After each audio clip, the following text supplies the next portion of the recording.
Once again, this is Hannah. Welcome back to my channel. Welcome to Faridun Learning Center. Kushumaded ba Markazi Faridun ba Shabakay Muallimai Ҳанна. Our topic for today is about plural forms of noun. Or let's just say plurals. Okay? Even with eyes closed, you need to explain or you need to know how to make a singular noun into plural noun. Okay? We have 80% of nouns, we will just add S, okay? 80% of nouns, we will just add S. Did you understand? We know that. Boy, boys, cat, cats, doll, dolls, itagdawi. Understood? The other plurals will take ES and IES. Again, the others will just have ES and IES. Now, let's talk about when to add ES and when to add IES. For the nouns ending in S, SH, CH, O, X, and Z, SS, we will add ES. Okay? Example. Eyes on the board.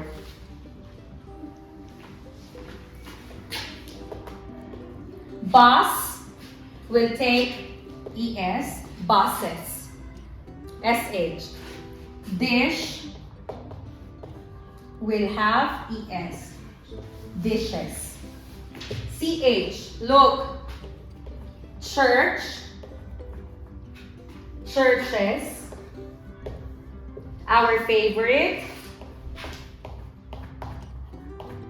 potato, potatoes, box, boxes, boss, bosses. Understood?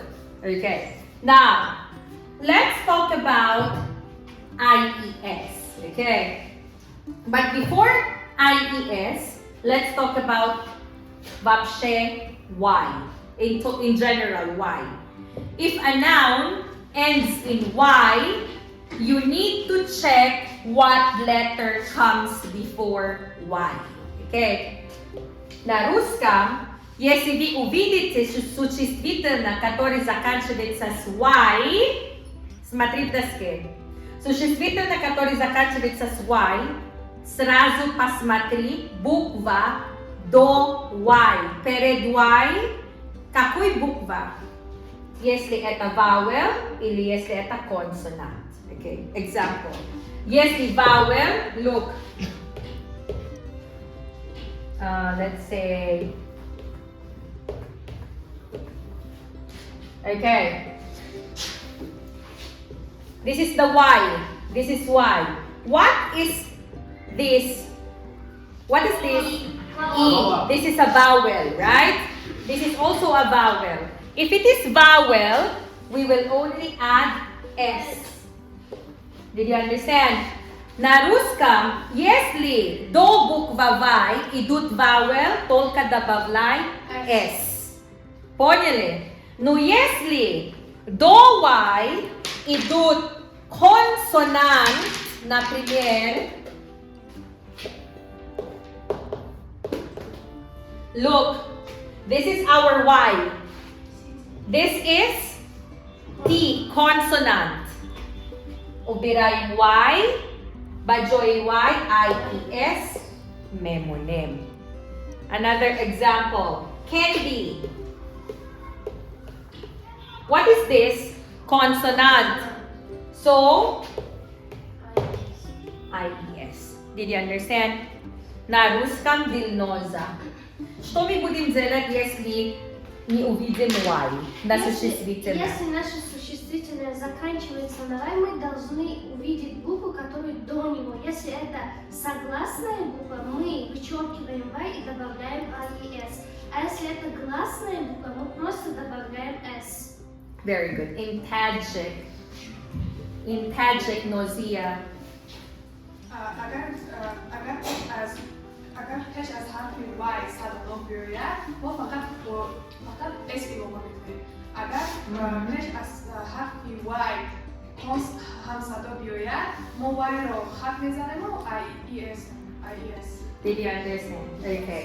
Now, let's go to the rules that not all teachers explain. Eyes on the board.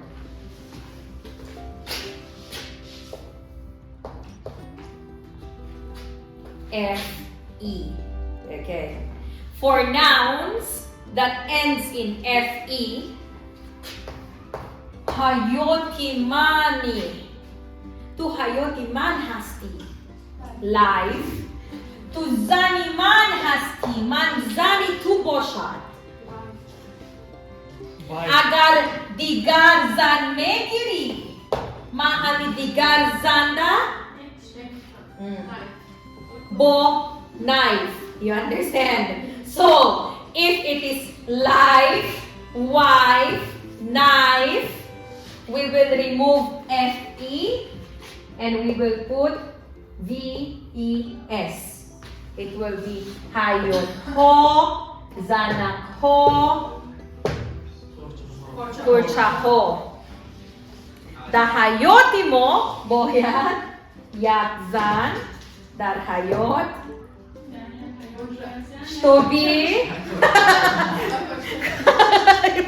You understand? If there is FE, kat memonem, bo VES, bajoy FE memonem. Did you understand? Yes. Another thing. Okay, look at the board. We have irregular nouns. Look. One afsa, minoga afsaho, will be sheep, sheep. Okay, you understand? What is afsa in Tajik? Gusfan. Yak gusfan, bisor gusfan ho, seramno, sheep. Did you understand?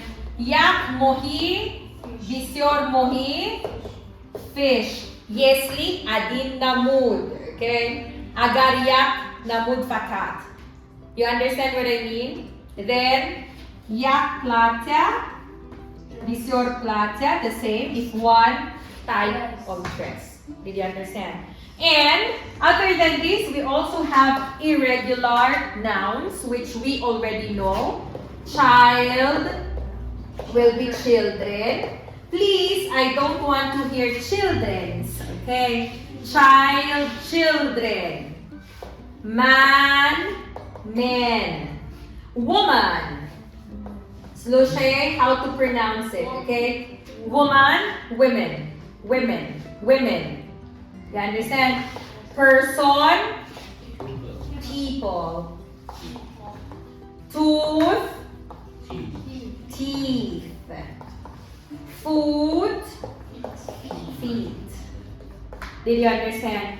These are irregular nouns. That's why I put them side by side. That is the irregular noun that will not change form. This is the irregular noun that changed form. Did you understand? Yes.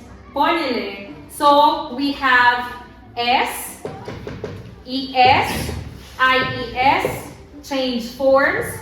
Don't change forms, FE to VES. Did you understand? It's very easy if you study it this way. Do you have any questions? No. Thank you so much for watching and you do have a great day.